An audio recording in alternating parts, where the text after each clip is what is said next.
आज का विचार, विवेक, वैराग्य और अभ्यास ही मुक्ति का साधन है।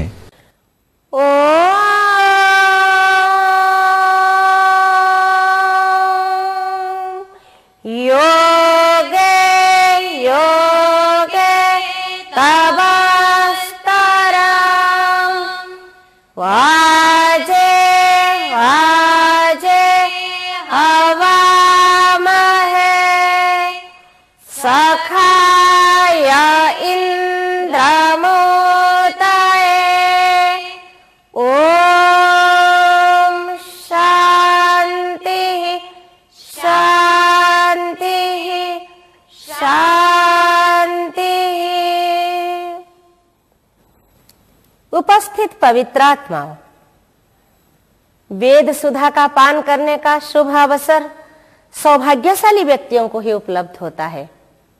वेद की पवित्र वाणी अंतरात्मा को पवित्र करती है और मन में प्रसन्नता उत्पन्न करती है। वेद का यह सुंदर उपदेश मनुष्य के जीवन को ऊपर उठाने के लिए है।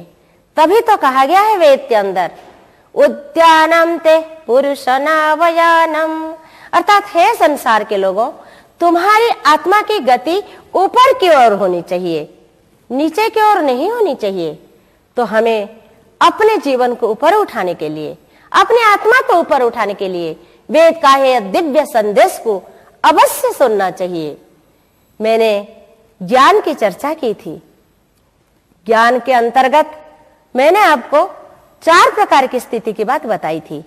अभावात्मक स्थिति, भ्रमात्मक स्थिति, संशयात्मक स्थिति और निश्चयात्मक स्थिति। ये प्रत्येक व्यक्ति के अंदर ज्ञान की 4 प्रकार की स्थिति होती है। अभावात्मक स्थिति के विषय में मैंने आपको बताया था और भ्रमात्मक स्थिति के विषय में भी बताया था। भ्रम का अर्थ वह था, जानते तो हैं मगर गलत जानते हैं, उल्टा जानते हैं, विपरीत जानते हैं। योग दर्शन के अंदर विपर्जय एक वृत्ति है और महर्षि पतंजलि कहते हैं, विपर्जयः मिथ्या ज्ञानम अतद्रूप प्रतिष्ठम। मिथ्या ज्ञान जो है वह विपर्जय को ही मिथ्या ज्ञान कहे हैं, अर्थात विपरीत ज्ञान, उल्टा ज्ञान, जो जैसे नहीं है उसको इस रूप में जानना, गलत जानना, उसी का ही नाम मिथ्या ज्ञान है। वही स्थिति भ्रमात्मक स्थिति होती है। जैसे एक व्यक्ति अंधेरे में रस्सी को देखा, लेकिन उस रस्सी को उसने रस्सी नहीं समझा, उसको सांप समझ लिया है। तो ये जैसे उसका विपरीत ज्ञान है, ठीक उसी प्रकार से जो जैसा है उसको ऐसा न जानना विपरीत ज्ञान कहलाता है और वही भ्रमात्मक स्थिति है। मैंने आपको बताया था, आज संसार में बहुत लोग इस भ्रमात्मक स्थिति में गुजर रहे हैं। अभी एक व्यक्ति ने मुझसे पूछा कि आचार्य जी, आप तो यह कह रहे थे कि जीव हत्या नहीं करनी चाहिए, मांस नहीं खाना चाहिए, ये पाप भी है, शरीर में रोग भी पैदा करता है, मानसिक संतुलन को भी बिगाड़ता है। लेकिन मैंने तो सुना है, ये लिखा है शास्त्रों में, बलि भी चढ़ाना चाहिए और आज भी कुछ लोग मंदिरों में जाकर बलि चढ़ाते हैं, प्रसाद भी खाते हैं। फिर ये कैसी बातें हैं? कितनी भ्रमात्मक स्थिति में लोग गुजर रहे हैं, आप जरा विचार कीजिए। मैंने उससे कहा, संसार में वेद को ही सभी धर्मों का मूल माना गया है। जैसे आपको बताया था, वेदो खिलो धर्म मूलम, लेकिन वेदों में यह बात नहीं कही गई है कि देव देवी को प्रसन्न करने के लिए बलि चढ़ाया जाए। बलि का अर्थ उपहार है, लेकिन बलि का अर्थ ये नहीं है कि जीव हिंसा करना, क्योंकि वही वेद में कहा गया है, पुमान पुमान संपरिपातु विश्वतः, अर्थात प्रत्येक व्यक्ति की रक्षा करे। तो फिर कैसे वहां पर हो सकता है कि जीव को हत्या करने का? यह गलत है, यह भ्रमात्मक स्थिति है।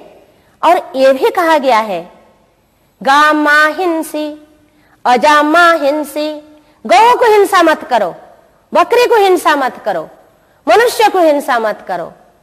मां हिंसी पुरुषान पशुश्च, किसी भी प्राणी को हिंसा मत करो।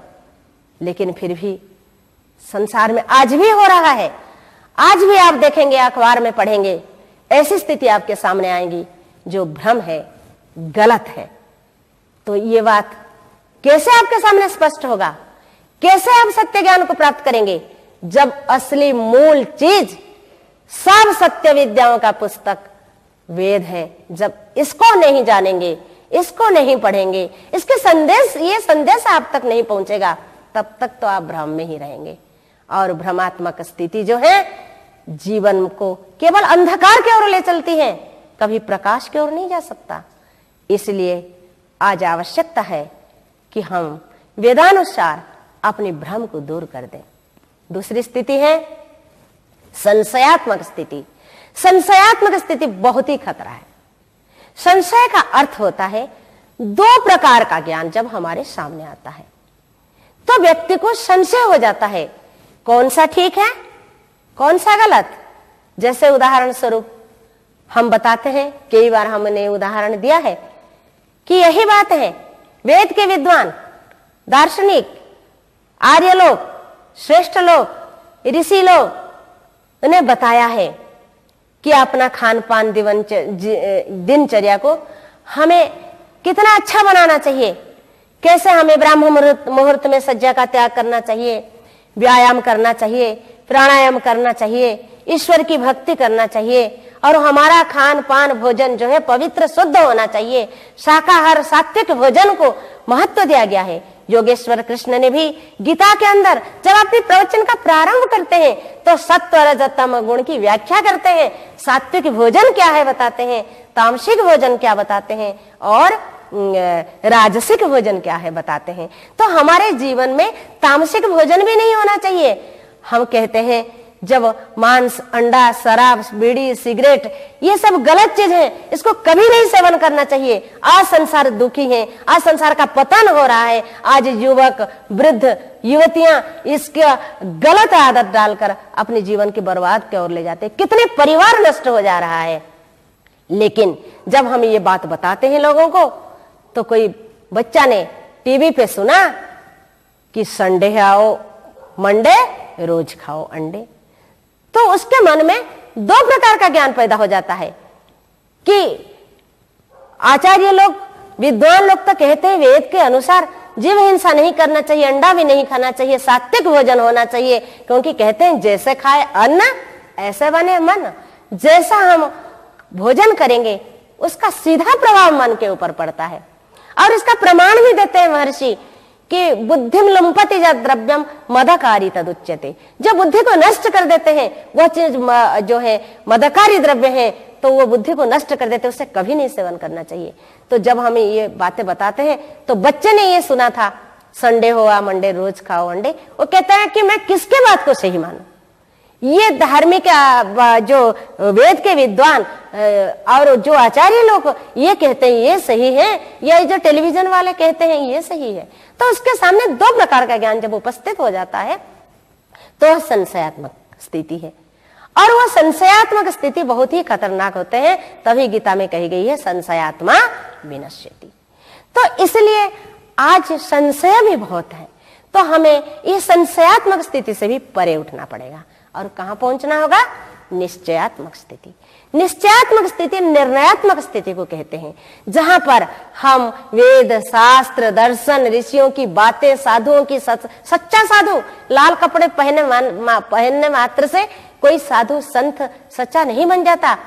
जिसका अंतरात्मा में ज्ञान, भक्ति और पवित्र कर्म नहीं है वो कभी संत नहीं बन सकता। तो उनकी संगति से हमें जो दिव्य ज्ञान मिलता है उससे हम निश्चय कर सकते हैं, उससे हम सही मार्ग चुन सकते हैं। और वही मार्ग जो है वो अंत में निर्णयात्मक होता है। और यह निश्चयात्मक स्थिति जब हो जाती है तो व्यक्ति अभावात्मक से गुजर जाता है, भ्रमात्मक से गुजर जाता है, फिर संशयात्मक से गुजर जाता है और निश्चयात्मक स्थिति में पहुंच जाता है। पहुंचने के बाद उसकी आत्मा में शांति होती है, फिर वो वेद का वही पवित्र मार्ग पर चलकर अंत में ईश्वर का आनंद को भी प्राप्त कर लेता है। इसलिए हमें ये ज्ञानों की जो स्थिति है इस पर विचार करना चाहिए, इस पर चिंतन करना चाहिए। आपको जो भी बातें बताई गई है वेदों के उदाहरण के माध्यम से बताई गई है, ऋषियों के वचन के द्वारा बताई गई है, क्योंकि ऋषि लोग जो हैं ये आप्त पुरुष हैं, यथार्थ वक्ता। इन्होंने अपने जीवन में अनुभव किया है, इन्होंने अपने जीवन में सत्य को प्रत्यक्ष किया है और अपने लिए कल्याणकारी है तो संसार के लिए वो कल्याणकारी होगा। इसलिए उन्होंने संसार को दिव्य संदेश दिया है। उपनिषदों के ग्रंथ में देखिए, ब्राह्मण के ग्रंथों में देखिए, आरण्यक के ग्रंथों में देखिए, लेकिन इसका जो संदेश है वो सर्वदा सारे जनों के लिए कल्याणकारी है, परंतु उसका अर्थ लोगों ने अनर्थ कर रखा है। उसको सही ढंग से भाष्य और व्याख्या न करने के कारण आज संसार के ऊपर बहुत गलत प्रभाव पड़ा है। इतने गलत प्रभाव पड़ा है कि यहां तक वे लोग, आज भी कुछ लोग कहते हैं कि स्त्रियों को वेद पढ़ने का अधिकार नहीं है, स्त्री गायत्री मंत्र की जप नहीं कर सकती, स्त्री यज्ञ नहीं कर सकती। लेकिन ये भी मैं आप लोगों को कहूंगी, ये भी भ्रमात्मक स्थिति है। जहां पर वेदों में कहा गया है स्त्री ही ब्रह्मा बभूविता, हे स्त्री तुम तो ब्रह्मा हो, और जहां पर कहा गया है जथे माम वाचव कल्याणी, इस मंत्र से समस्त व्यक्तियों को, सब प्रभु के प्रिय संतान है और उनकी पवित्र वाणी को पढ़ने का, जानने का अधिकार प्रत्येक प्राणी व्यक्ति को है वहां पर। लेकिन ये जो ज्ञान की स्थिति है, जो भ्रमात्मक स्थिति है, ये स्थिति इनको किस प्रकार से इनको अंधकार में व्यक्तियों को डाल देती है, जिसके कारण ये सचमुच मार्ग से हट जाते हैं। मार्ग से हटने के बाद फिर व्यक्ति भटकता ही रहता है और भटकता हुआ व्यक्ति कभी शांति को नहीं प्राप्त कर सकता। और हमारा जीवन का अंतिम लक्ष्य क्या है? परम आनंद को प्राप्त करना, परम शांति को प्राप्त करना, परम तृप्ति को प्राप्त करना। यही तो जीवन का लक्ष्य है, यही तो मानव चाहता है। सृष्टि के प्रारंभ से आज तक भी मानव अपने ज्ञान और कर्म रूपक पंख को लेकर उड़ रहा है उस परम आनंद को प्राप्त करने के लिए, और वो हमें अवश्य मिलेगा अगर हम वेदानुसार चलेंगे। ओम शम शांति शांति शांति।